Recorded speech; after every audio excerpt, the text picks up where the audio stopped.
Welcome to the Storied Human. I'm going to do a solo episode today on Mother's Day. It's not a super typical happy Mother's Day episode. So if that's not on your agenda, maybe you should listen next week because it's an interesting story, very personal story about my family. And it just sort of overshadows Mother's Day for me. And I want to reach out to people who didn't have perfect mothers or, had mothers who had issues. My mother was a great mother. I wrote a piece for Medium. I'm going to read it to you. But my mother had a mother who wasn't a great mother. Not her fault. She struggled with mental illness. But let me just tell you a little bit about Mother's Day. Mother's Day, the good, the bad, and the ugly. Mother's Day was invented in 1907 by Anna Jarvis. Originally meant simply as a day to honor mothers, it expanded to include others who mother and became a national holiday in 1914, which meant it became a more commercial card buying giving holiday, which, quote, Jarvis spent the last years of her life trying to abolish the holiday she had brought into being. I never heard this before. Isn't this sad?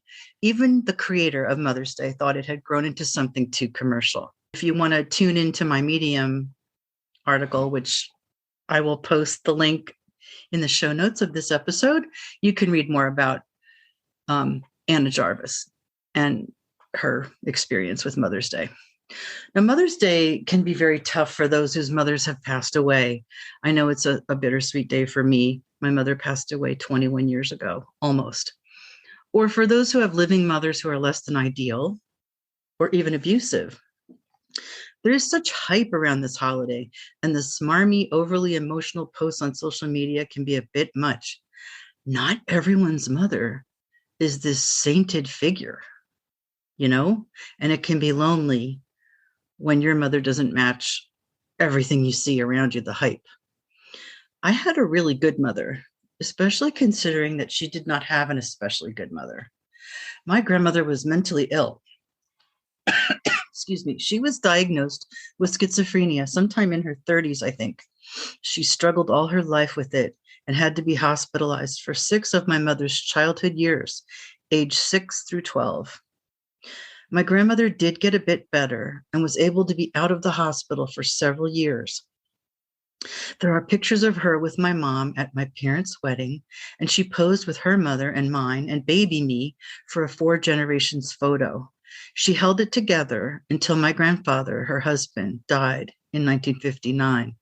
That triggered her illness to return, and she had to be committed again.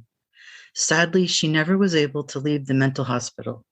She died there 3 years later in 1962 at the age of 53. So those photos I mentioned, they hint at this life I could have had with her. I could have had those picnics, those visits. I could have had that, and she could have had that, and my mother could have had that. And as I get older, I really appreciate the hole in my mother's life. I do remember the large brick Allentown State Hospital where my grandmother was. When I was very young, I waited with my father in the car one time when my mother went to see her mother. And how sad that must have been. The whole thing makes me sad now. They didn't have the treatment or the drugs they have now, and my mother's family wasn't wealthy, so there were not a lot of options for my grandmother. I know she was sensitive and artistic, that she liked to paint and write poems, that she knew good fabric from shoddy, and that she encouraged my mother and aunt to lose their Dutchy accents or they wouldn't be able to leave Coopersburg, Pennsylvania. It seemed to me that when she was well, my grandmother, Ethel, had an air of what some call the genteel poor, those lower income people who have upper class sensibilities and good taste. My mother used to wonder what would have happened to her mother if she had been wealthy and able to be cared for privately at home. One wonders. Not much else was said about my grandmother, and she died when I was only 4, so I never really knew her. I do remember her, a ghostly figure with white hair, She briefly visited on a weekend that they let her out of the hospital for a little while, but I didn't feel connected to her. I remember even as a little girl, she just seemed far away, very aloof. She died in the mental hospital of breast cancer. I tried to get her medical records, but they had put in the new HIPAA laws for privacy by then, and I would have had to hire a lawyer to petition the court in order to see these records. I was stunned that this was my grandmother and I was her closest living relative, and I wasn't allowed to see her medical records. My mother had passed a few years before that and could not be asked about it. I was concerned for me and my daughter. I just wanted to know more about my grandmother's illness and her treatment. As it turned out, I did get breast cancer. My dad's sister had it too, so I guess I had an increased risk. My cancer was caught very early, and I only needed a few weeks of radiation, so I was really lucky. But it would have been nice to have those records and at least learn a little more about my grandmother and her illness.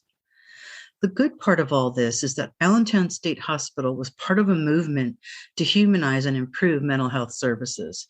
It first opened in 1901 by the Germantown Homeopathic Medical Society of Philadelphia. In 1904, the cornerstone is placed in a section of East Allentown called Rittersville.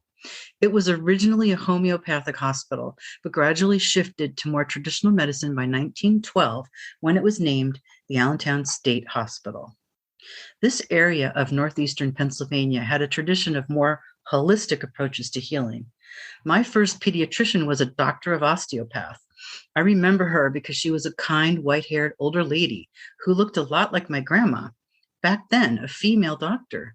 In fact, the School of Osteopathic Medicine is in Philadelphia. It was the third such medical school established in the United States, and it opened in 1899. What is osteopathic medicine?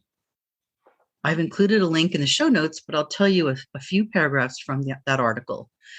From their first days of medical school, doctors of osteopath are trained to look beyond your symptoms, to understand how lifestyle and environmental factors impact your well-being. They practice medicine according to the latest science and technology, but also consider options to complement pharmaceuticals and surgery. As part of their education, DOs receive special training in the musculoskeletal system, your body's interconnected system of nerves, muscles, and bones. By combining this knowledge with the latest advances in medical technology, they offer patients the most comprehensive care available in healthcare today. By focusing on prevention and tuning into how a patient's lifestyle environment can impact their well-being, DOs strive to help their patients be truly healthy in mind, body, and spirit, not just free of symptoms. It's becoming a really popular route for students who want to go to medical school because of its holistic approach. So this originated in that area, and this was prevalent throughout Bucks County, where my mother was raised. So it really was, not your typical kind of care that you would have gotten in a mental hospital. It should be noted that when I was 15 months old and not yet walking as my peers were, my parents took me to the pediatrician who was a DO, and she told them to leave me be and definitely not walk me, quote unquote, like the other young couples in our neighborhood were doing. Have you ever seen parents do that where they take the baby's arms and they hold her up and they rock her back and forth and walk her to show her how to do it? It's not very good for them. And she explained how it wasn't good for my legs and I would be bow-legged. It was quite a competition in 1958, who walked first. I love that my mother didn't buy it. I walked soon after that visit, and my dad said, I just started to run. I love that story. Part of this tradition is the natural and outdoor approach of some Germans who came over to settle this area in Pennsylvania in the 1660s and later. And that's how far back my mother's family goes. I've traced them back to the 1660s. In fact, there were a large number of German immigrants who fled religious persecution in Germany. They went to America in the 1700s and 1800s, to Pennsylvania specifically, and among them, the so-called Pennsylvania Dutch, which included Mennonites, Reformed German, Amish, and other Protestant groups such as Lutheran, which we were. Why are the Pennsylvania Dutch called so when they're actually German? That's an article I've included in the show notes because I couldn't resist. I always thought the Pennsylvania Dutch were called that because people called them the Pennsylvania Deutsch, which is the word for German in German. but that's not why. Um, when people came from the area that is now called Germany, it wasn't Germany yet. And the whole area was called Dutch, like not just Amsterdam or Holland, but the whole area. Like there were palanates and kingdoms, and it was a loosely connected network of regions. So they called that whole area, including Germany and Holland and I think part of Austria, they called it Dutch. So if you were Dutch, you were from that area. So that's why they're called the Pennsylvania Dutch. And it's a slightly different word in German. I don't remember what it is. If you want to read it, it's in the show notes. They came to Pennsylvania because William Penn had created an atmosphere of religious freedom and tolerance. This is a very long-winded way to say that my grandmother had good care and was not subject to abuse that I know of. They were unusual in that part of the country at that time. As I researched this article, I discovered a whole trove of research about Pennsylvania Dutch folk remedies. Using a potato to get rid of a wart sounded familiar to me. I think a lot of traditions have this. Of course, herbal cures were used too, and Germans brought them to Pennsylvania when they immigrated. Back to my mother's story, my grandma. The small world of the German town in Pennsylvania could be oppressive, though, if you were a creative type, and I believe my grandmother found it so. My mother had mentioned that my grandfather was harsh and even would throw dinner plates against the wall if the food was cold when he got home. Truly abusive if this is true, which I think it is. He had quite the temper. He was known for it. So the environment wasn't great for my grandmother, and I think it helped her mental illness manifest. That is what the doctors told my mother when my grandmother had to be readmitted in 1959, that her illness was caused by her environment. It at least contributed to it. It brought it out. Luckily, when they were small, my mother and aunt were able to live with my great-grandmother, my mother's paternal grandmother, who lived nearby. They lived with her and their father for the 6 years that their mother was in the hospital. I knew Grammy Leister, as we called her, until she died when I was 10 in 1968. And my brother and I adored her. She had mellowed by then because she was quite harsh and exacting with my mother and my aunt. My mother was a creative kid, spacey and messy, and my great-grandmother saw it as her duty to rectify this. There were tough moral comments, too. When my mother didn't make her bed, my great-grandmother would tell her, "Only sluts don't make their bed." The German culture's emphasis on cleanliness and order was difficult for my somewhat wild and creative mother. My aunt was more buttoned up and did not suffer my great-grandmother's wrath as often.